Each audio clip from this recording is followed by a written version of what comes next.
Welcome back to another episode of Reflect Live, the podcast where stories come to life and hearts are opened. I am your host, Michelle. Here in Reflect Live, we offer a platform for people from all walks of life to share their experiences, their triumphs, and their challenges. It's a space where people thrive and connections are made through the power of storytelling. And today we have something truly special in store for you. So grab your favorite beverage, find a cozy spot, and let's dive into another episode of Reflect Live. Get ready to be inspired, moved, and maybe even crack a smile or two. This is Reflect Live with Michelle.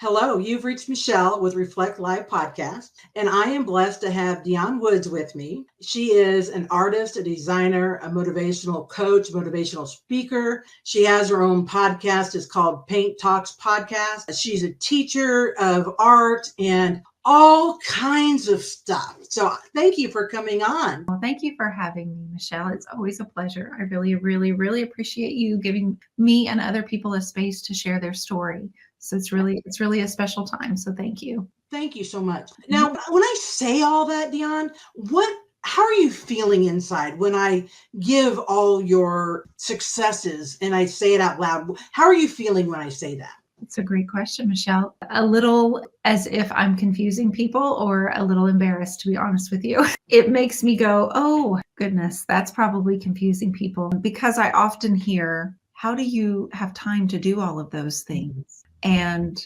my common answer is, well, I don't do it alone. And I have help. I've learned to ask for help over the years. I have a wonderful team that helps work the behind the scenes things so I can be upfront. And yeah, I have even, a few things you didn't mention. And so I have learned that when you are doing what you are the most passionate about, you somehow find time. And that's all my answer is, that when you are doing something you absolutely love, so many different things, you just find the time. There are things you have to let go of in order to bring in something new. And I'm getting familiar with letting go so I can bring in new things that serve me and serve others better. Wow. So let's kind of revert back to when you started and talk about, so you've been with your husband for a long time. Is that correct? Yeah, we started dating in high school and I'm 48 now. So we are going to be celebrating our 26th year of marriage. And wow. Then Congratulations. Thank you so very much. And then 30 years of just being together. And we have two boys. I have one that's 19 next week. And then my 22-year-old is getting married June 1st to his high school sweetheart. So we are in this, empty nest stage. And I have found that I don't hover nearly as much as long as I stay really busy at work, which I can do a good job at that too. Now, I'm probably getting off topic, but you mentioned the empty nest syndrome, right? That is something that I really struggle with. My youngest, he's graduating college this year. But when he went off to college, I was like major depressed. And I'm like, what? Because my life consumed my kids, right? And then when they're going off to college and you're kind of supposed to back off and let them do their thing and grow up. Did you have a hard time with that? So Elijah, this is my oldest one, he went to play baseball. And even though he was only going 45 minutes away, you have to live in the dorms. And I will never forget that day. I will never forget the day. I will never forget driving away. And I didn't cry as much as I expected. And I think it was because he was 45 minutes away. Now, my youngest one is still here. He's a freshman in college, but he chose not to go play baseball. And so he's working and I see him, maybe once a day. So I don't have like that full empty nest, but I did realize I've had a lot of friends warn me about this time. And as they've stretched and their wings continue to broaden, I have also started to soar more in my business. So at every level where they up leveled, junior high, high school, college, I have also up leveled. And it's almost as if I open up that space and I tell them, I'm like, you're really lucky that mama worked so hard. Otherwise, I'd be all up in your business. Your car, I'd be like knocking on your dorm, hello, honey, I brought you some chicken sandwiches.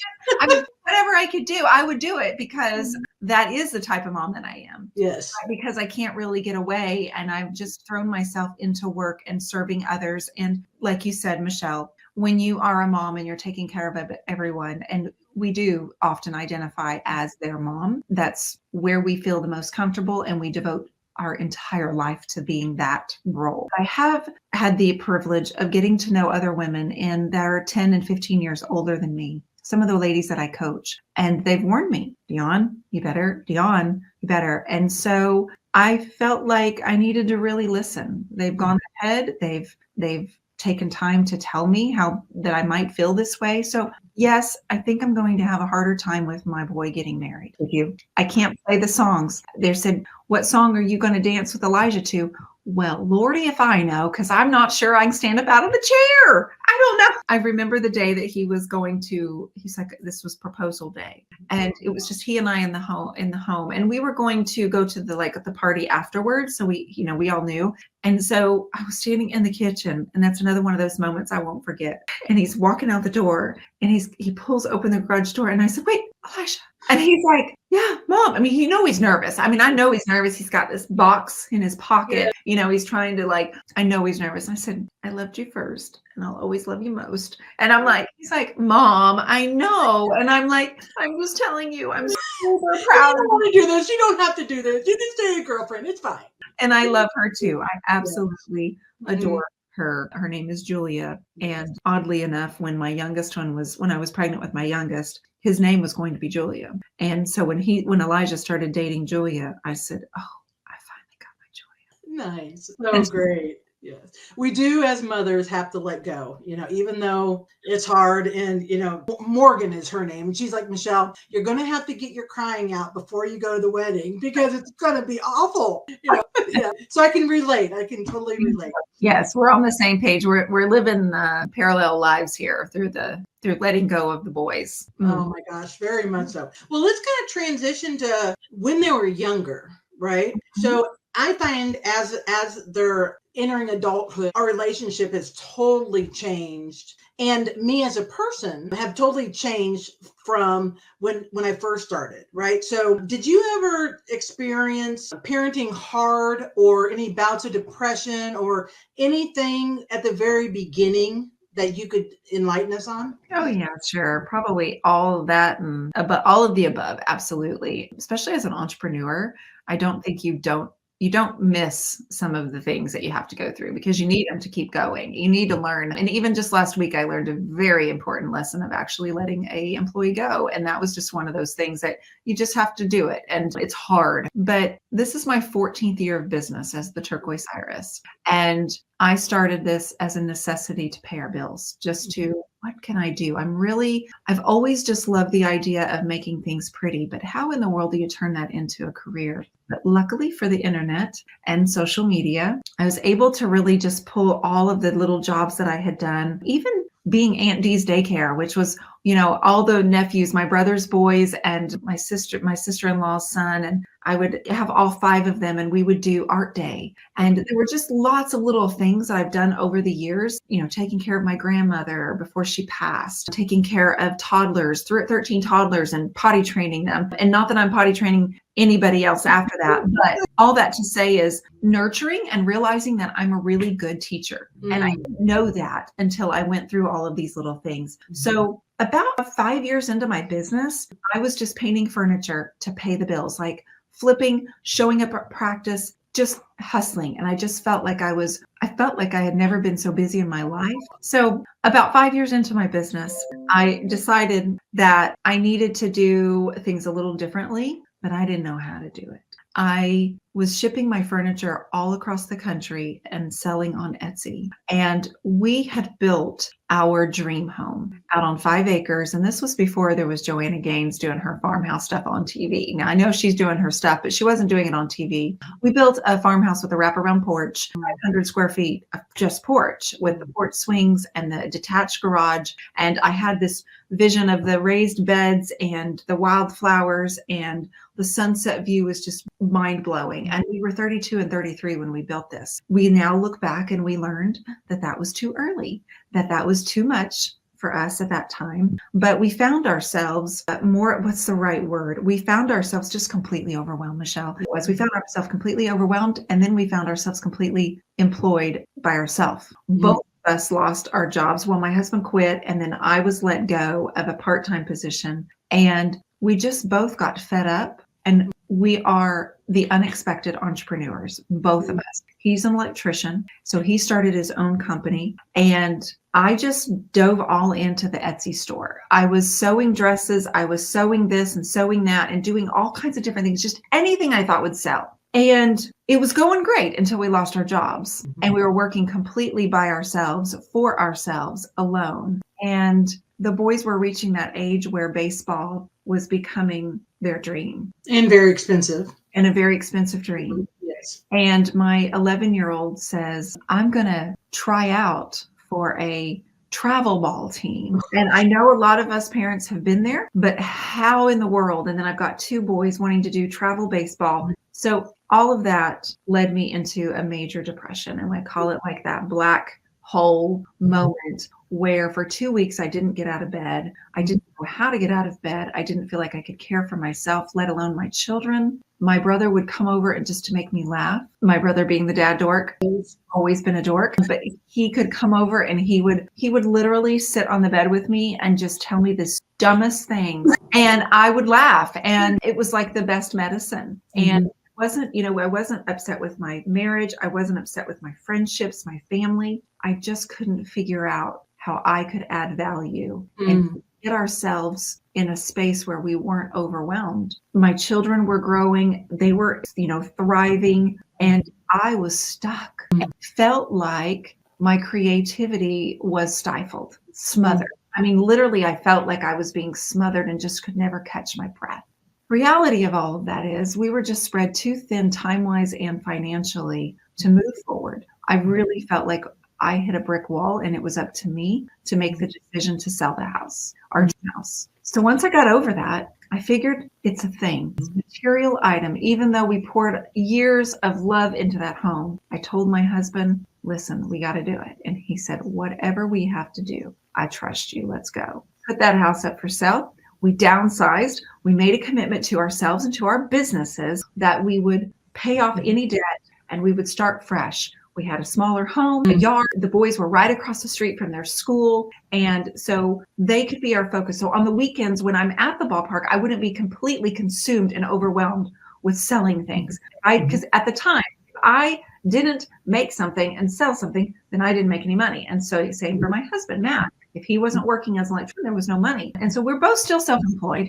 I'm on year 14, he's on year 16. And Michelle, all of that to say, I relieved that pressure of the financial and the 5 acres and the struggles that came with all of that, and had to put my ego aside because there was a lot of it that just said, I feel like I've failed. And what I wasn't doing was, in reality, what felt like a failure was a setup for where I've been going ever since. Hopefully that's good. 2 years later, I've evolved from being a furniture artist to a canvas artist. And you can see some of my art behind me. You can see I have a lot going on around me. I will paint anything. And most recently, I have a hat line. I've done my artwork on scarves, my artwork on handbags. And a couple of years ago, I started painting on wedding dresses, just thrifted wedding dresses. And I'm morphing that into something much bigger than me that can actually work towards slow fashion and sustainability and such.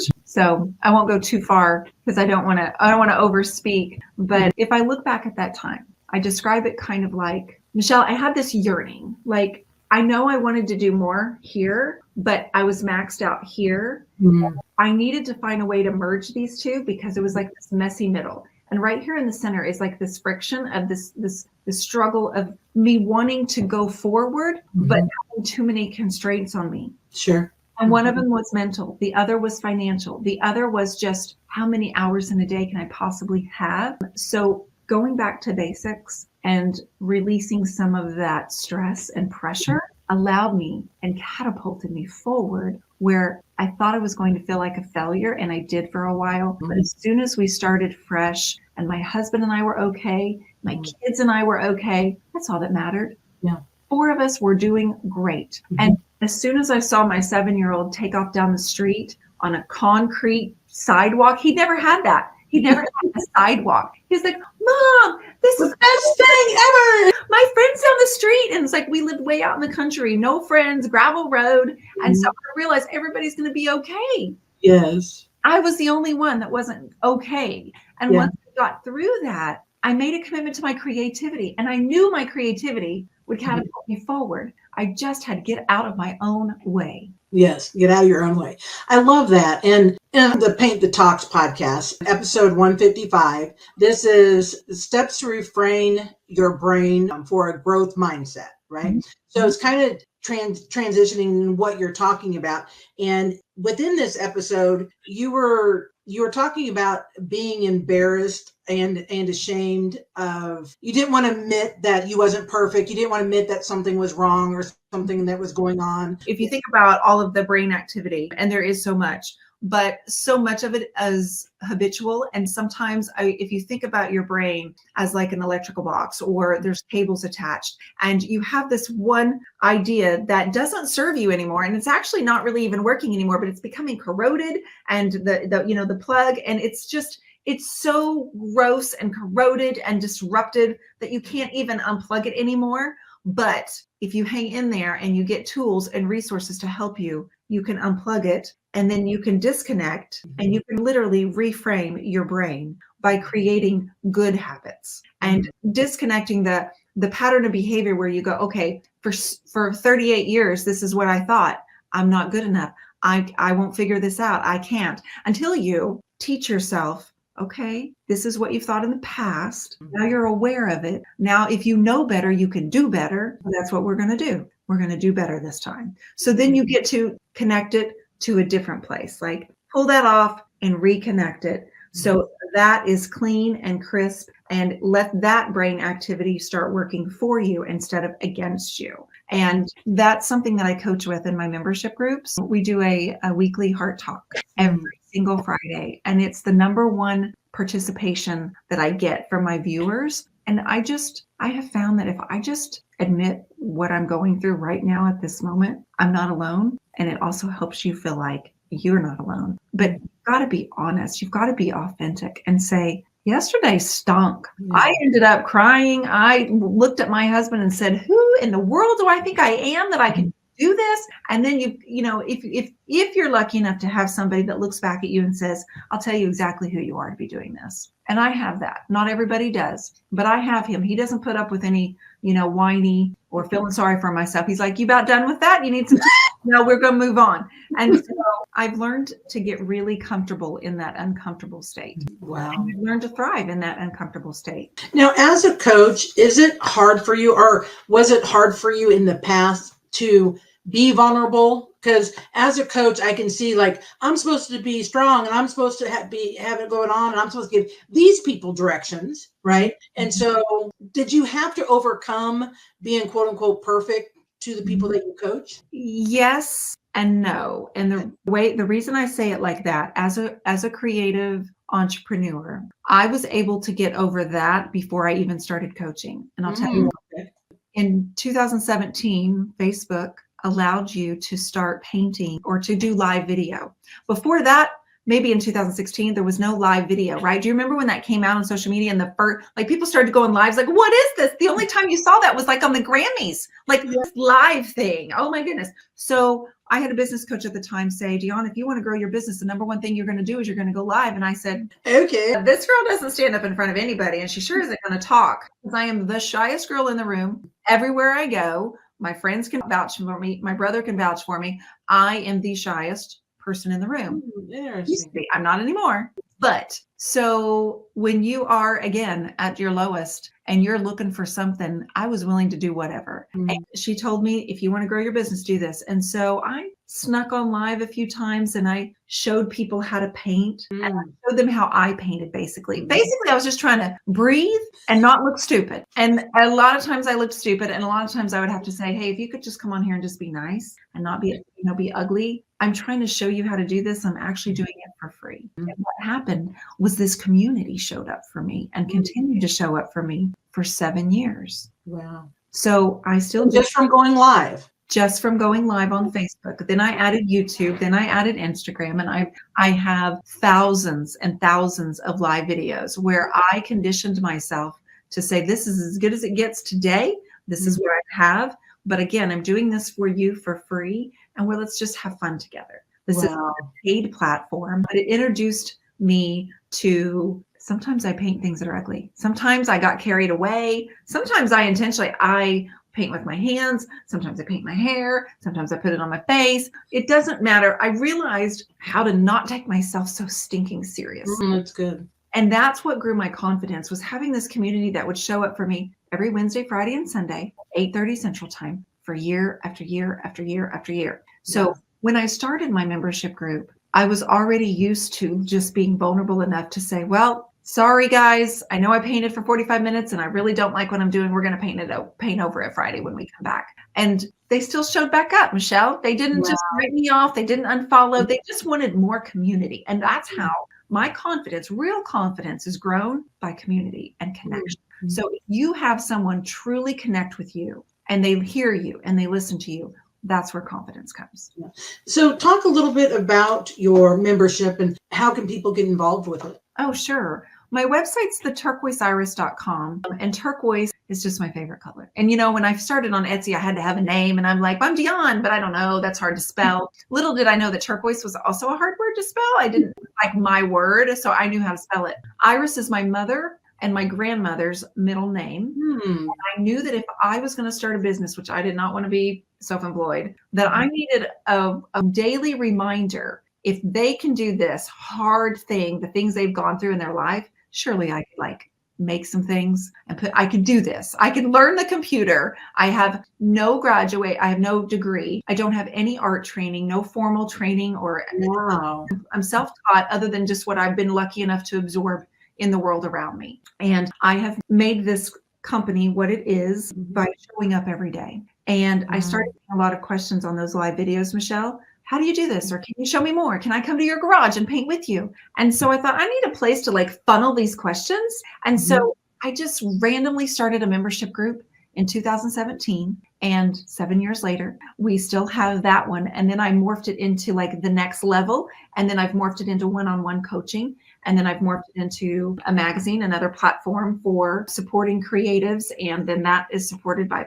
the podcast. So to answer your first question about, is it hard for them to see me vulnerable? If you want to be authentic and you actually want people to trust you, they need to know you. There's no way you can actually know me if I don't share what's on my heart. I'm heart-centered and I try to lead with love. And when I'm struggling, you see me cry. And when I'm feeling defeated or irrelevant, which is how I felt last week, completely irrelevant, I tell you, because I know that if I'm going through it, you might also be going through it. Why did you feel irrelevant? Because I am 48. It has nothing to do with why I should feel irrelevant. I wasn't feeling needed. I was feeling as if other people, people that I coach were getting their problems solved by other people. I hadn't sold anything last week. No painting sold, no furniture. And as an artist, if you don't sell the things you make, sure, nobody wants it. Now, big picture, back up, big picture. It was just a short little blip, right? It's just a couple of days. I told my husband 3 times, I feel irrelevant. He's like, get over it. You're fine. What do you mean irrelevant? You've been busting your tail on all these meetings and showing up and you've been doing all this. I'm like, oh, I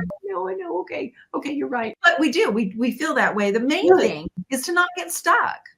You can have the feelings, but don't get stuck there. And I want to make an observation. So, and it's so good that you're talking about this and just being raw, because, your following on social media is 100,000. I mean, you have a huge social media following, right? Yeah. So here you are feeling irrelevant, you don't matter, when you have all these people that think that you're just amazing. So it's just self-talk in your head, right? It's just self-talk. It's just self-talk. Yeah. One bad conversation or one week of low sales or no sales, I should say. And when you can pull yourself back out and look at the big picture and say, well, there are lots of factors at play here. But even if there weren't, you have to learn to not identify yourself value. My own value is not tied up with my sales or the dollar in my bank account. Like you cannot put your own self-worth and value on factors that you can't control. That's good. And that's hard. It's a hard lesson to learn. But I do have the opportunity of spending countless hours online, just like this, face to face, with 3 beautiful women today that I had one after one after one. Where I got to be here. I got to hear their experiences. I got to learn from them. And they'll say, Dionne, you are changing my life. And I'm like, girl, you are changing mine. Isn't that wonderful? Yeah. Well, let's take a look at how amazing that you are and how beautifully talented that you are too. Oh gosh. If anybody wants to go to, it's Turquoise Iris, is that right? The turquoiseiris.com is my website. Yeah. Turquoiseiris.com. Yeah. And I'm going to share this video. Yeah, I'm just going to show a blip of it, but this video is on her website. So you can see, but such amazing talent. Oh, thank you for that. You see it? Yeah. I sure do. My husband has become my editor, Michelle. He's not really doing a whole lot of electrical anymore, and he's helping me with my business, and it's been really valuable. I travel and try to go to cities all over the country and host workshops and retreats, so I always have tickets available. I'm up. There's the hats you're talking. Yeah. I fell in love with doing hats. Yeah. I've taken my artwork and having it printed on velvet fabrics and selling it by the yard. Thank you. I learned that finger painting was a really strong way to deepen my creativity and really open up my mindset if I would finger paint. So I do it every week. Oh, beautiful.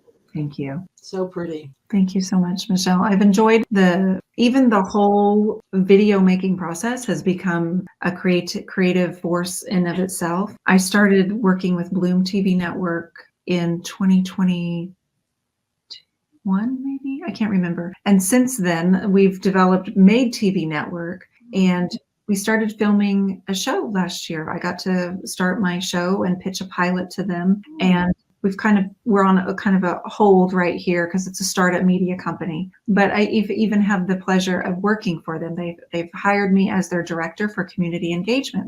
Community is just second nature to me. I love it, and it's what I do. So I'm also the director of community engagement for MadeTV Network. Wow, that is so awesome. And you held up your journal. Yeah. Tell us a little bit about your magazine. Oh, thank you. 126 pages. We ship quarterly.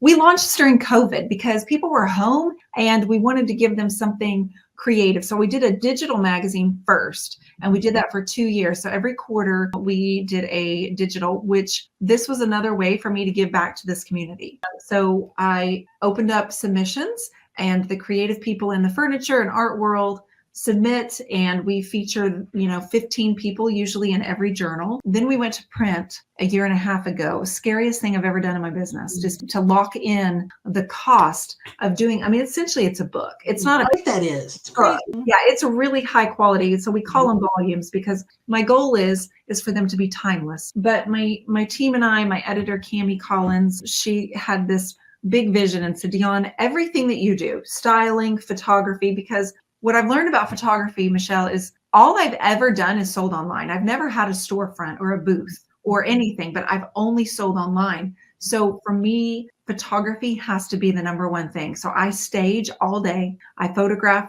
the rest of the day. Like it's got to be important, because if people don't stop their scroll, they're not going to buy from you. And if they know you, they won't buy from you either. So I have to use my voice, who I am, because I don't have a front door mat for people that will step over, because I don't get to say welcome in person. So this journal was just an extension of that. It's an extension of me being able to support people in the creative community. And Cami said, I think you should do a magazine. And I said, do you know how to do that? She said, no, but I'll figure it out. And I'm like, okay, let's figure it out. So my team, Aaron and Michelle, and they're, like Aaron figured out how to do all of this. And so this is volume 14, and we have 15. If you go to the turquoiseirisjournal.com, that's a separate website where we house all of the magazines. You can subscribe, and we ship you a brand new volume every single quarter. Wow. Now, is it free, or is there a price? Or no, it's not free. Okay. Yeah. Very expensive book, but no, you can do an annual or you can do a quarterly, and it's $25 per volume. So that's it. So yeah, it's $5 a month. I like to look at it. Like that's very cheap. Yes. But yeah, it's we call ourselves curators of timeless creativity, and my goal is to broaden the generation gaps and pull everybody together and realize that if you're 20 or 80, you can learn from each other. You just need to open up your mindset and open up your heart. That's so wonderful. That is just so great. Now, do you have any retreats or anything that you have going on? Always, girl. Okay. So I had one 2 weeks ago in Galveston, Texas with a small mastermind group. And then this one coming up, we've got 35 people coming, and we're going to Madison, Indiana, April 3rd through the 7th. So I actually have 5 tickets left if anybody's interested. I combine business with creativity at this retreat. It's called Empowering Creativity. And I have speakers coming from all over the United States. And I even have one guest coming all the way from Switzerland. So it's my 5th annual. And I'm telling you, there is nothing like having an in-person event. Like this shy young girl who finally found her way out of her shell, has stomped it, crunched it, booted it to the ocean. And I am never going back to that shell because I am living my life, not just here to show up to breathe and pay bills. I am living it, immersing myself in life. So yeah, that's what I do. I try to have 2, maybe 3 per year. Okay. I try to kind of go all over the United States. Oh, that's awesome. You want to talk about your podcast a little bit? Sure. So I started the podcast just as a kind of like a sister to the journal. So most of the time, if someone's in the journal, I just start putting them in the podcast. So it's like, okay, this is Marlis Walker. And not only do I want you to see her beautiful artwork and read her story, I want you to hear her story. So I just try to hit the whole person. Every once in a while, I will kind of feel called to go on a different topic like the one you mentioned earlier. But I really wanted it to be kind of like a support role for the magazine. And that's why I started it. I've had people like Annie Sloan. Annie Sloan was the original person that brought chalk paint to the United States like 35 years ago. Joe Packham, who is the original editor for 17 years on the very popular magazine, Where Women Create. I have brought in women, Debbie Beard, she owns DIY Paint. It's a paint that I use. And I'm just trying to pull stories like what you're doing, Michelle. We're just trying to motivate and inspire and have this overall feeling of, hey, if I can, you can. Yes. Right? That's our mission, is to inspire and to motivate. And I've realized if we can keep someone from feeling lonely and they feel seen and heard, the sky's the limit. It really is. You're exactly right. That's amazing. If you were in my shoes and you were interviewing yourself, what question would you ask yourself? If I met my 16-year-old self on the street, what would I tell her? What would you tell her? That's such a good question. I'm glad I thought of that. I don't know.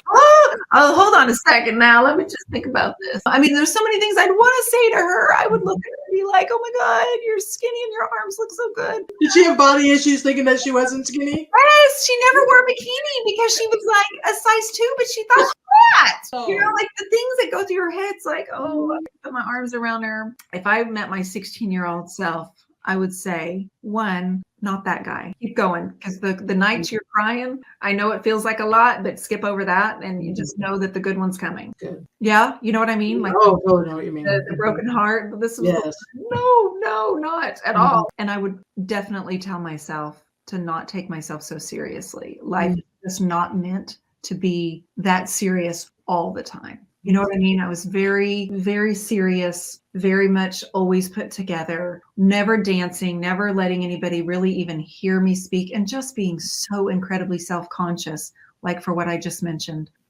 Don't wear a swimsuit in front of anybody because you might not look perfect. It would definitely be a conversation in perfectionism and just letting go and loving myself. The best, whatever advice I could come up with, that it's going to be okay, and to really loosen up. So at the end of the podcast, I always ask my guests to leave with words of wisdom. So what kind of words of wisdom would you like to leave? I would leave your audience with whatever it is that they are struggling with, if they're struggling. Some of the time, most of the time, we know we struggle with it, but we don't want to talk about it. Like we mentioned earlier, we don't want to share about it. We don't want anybody to really know about it. And even if you keep it to yourself, having the foresight and the self-value to know you deserve to learn more about how to rewire that brain. I've met so many people that just don't want to put in the work because they don't see the value in themselves. I just want to say you are worthy. You're worth all of the hard work that you're putting in, the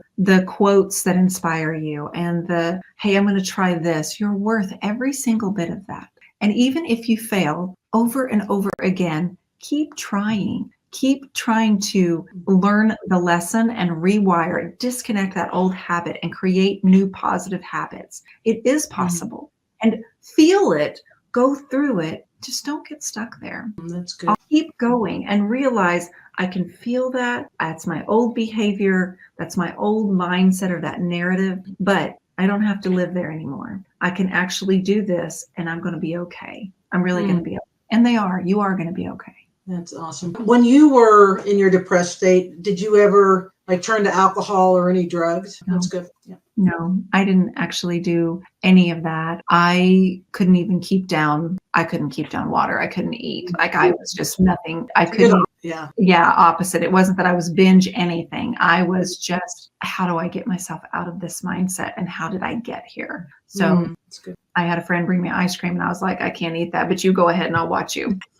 Well, I really appreciate you coming on. It was a blessing. Sure. Thank you for having me, Michelle. This was great. Hopefully that somebody, even if just one person is touched by my story, that will be worth it 100%.